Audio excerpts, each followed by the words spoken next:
Hi, Professor. My name is Prince Goyal, and my friends, there are Harpreet Singh, and another one is Ramandeep Singh. And today we are going to talk about violence and harassment at workplace.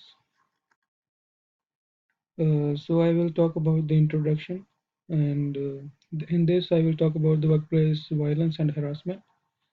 Violence is the act or attempt to cause injury or abuse.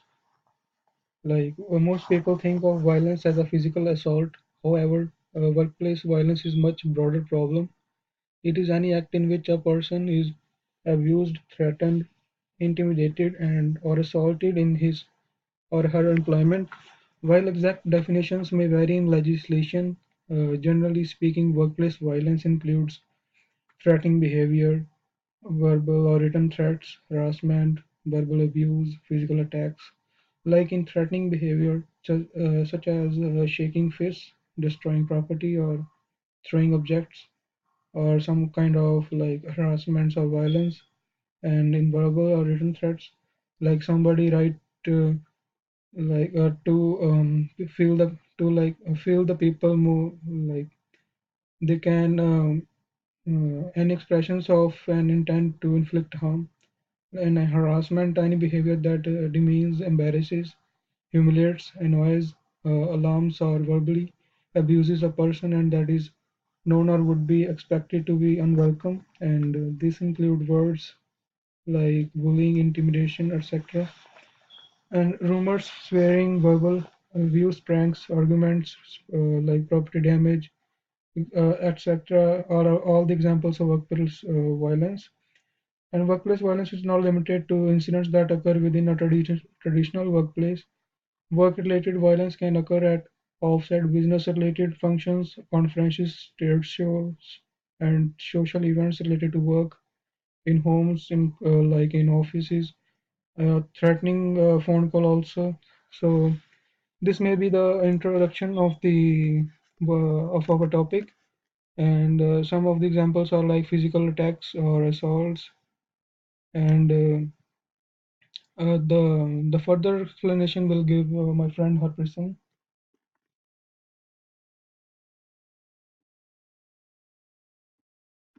Hello, Professor. My name is Harpreet Singh. Now I am talking about groups at more risk. Cer- Certain occupational groups tend to be more at, at risk from workplace violence. These occupations include healthcare employees or those who dispense pharmaceuticals, police, security, or correctional officers. Social services employees, including crisis intervention and counseling services, teachers or education providers, municipal housing inspectors, public works employees, retail employees, sellers of alcohol, taxi or transit drivers. And how do I know if my workplace is at risk? Review of any violence in your own workplace. Ask employees about their experience and whether they are concerned for themselves or others. Review any incidents of violence by consulting existing incident reports, first aid records, and health and safety committee records. Determine whether your workplace has any of the risk factors associated with violence. Conduct a visual inspection of your workplace and the work being carried out. Focus on the workplace design and layout and your administrative and work practices. Evaluate the history of violence in similar places of employment. Obtain information from any organizations with which you are associated, for example, your industry association, workers' compensation board, occupational health and safety regulators. Seek advice from local police security experts. Review relevant publications. Collect newspaper or magazine clippings relating to violence in your industry. Contact legislative authorities to determine if specific legislation regarding workplace violence prevention applies to your workplace. Hi, Professor. I'm Ramandeep Singh. I'm going to present how we can prevent violence. So, first of all, be developed by management and employees representatives and apply to management, employees, clients, independent contractors, and anyone who has a relationship with company. And encourage reporting of all incidents of violence. Outline the procedures for investigating and resolving complaints. Apart from that, start applicable regulatory requirements. Outline the confidential process by which employees can report incidents and to whom. Apart from that, prepare a daily work plan so that you and others know where and when you expected somewhere.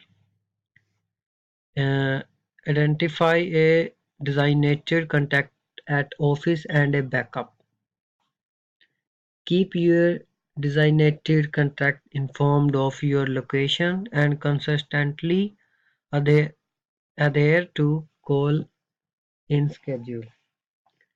So check the credential of clients.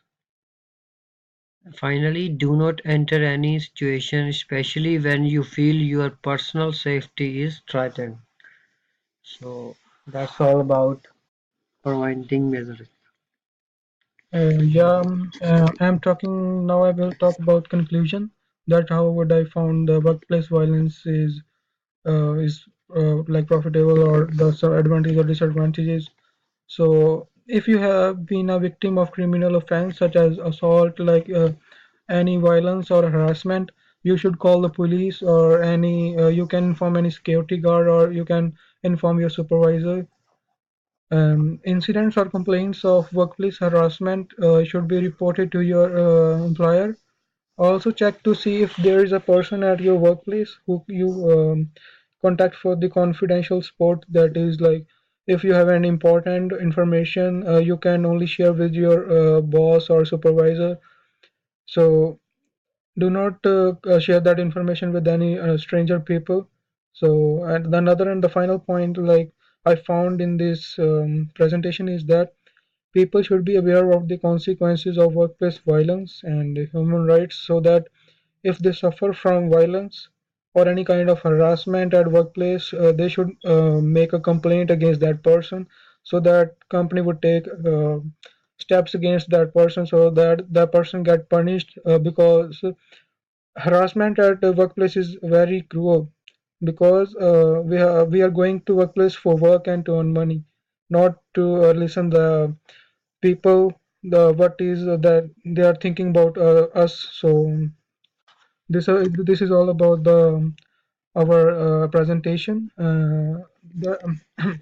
Oh, Here are some references from where we get the knowledge about workplace harassment. So there are some like the website is ccohs.ca. So from where we get Canadian Centre for Occupational Health. It is published in 19 November 2018. And the next one is labor.government.on.ca. We get information about Ministry of Labor being harassed at work and information for workers. And yeah, yeah, that's all about our yeah. presentation. So So, we hope. Professor, thank you. Like, we hope you will like our presentation. We have tried our best. So, thank you, Professor. This is the great assignment that we got from you, and we learned a lot from this presentation. Thank you.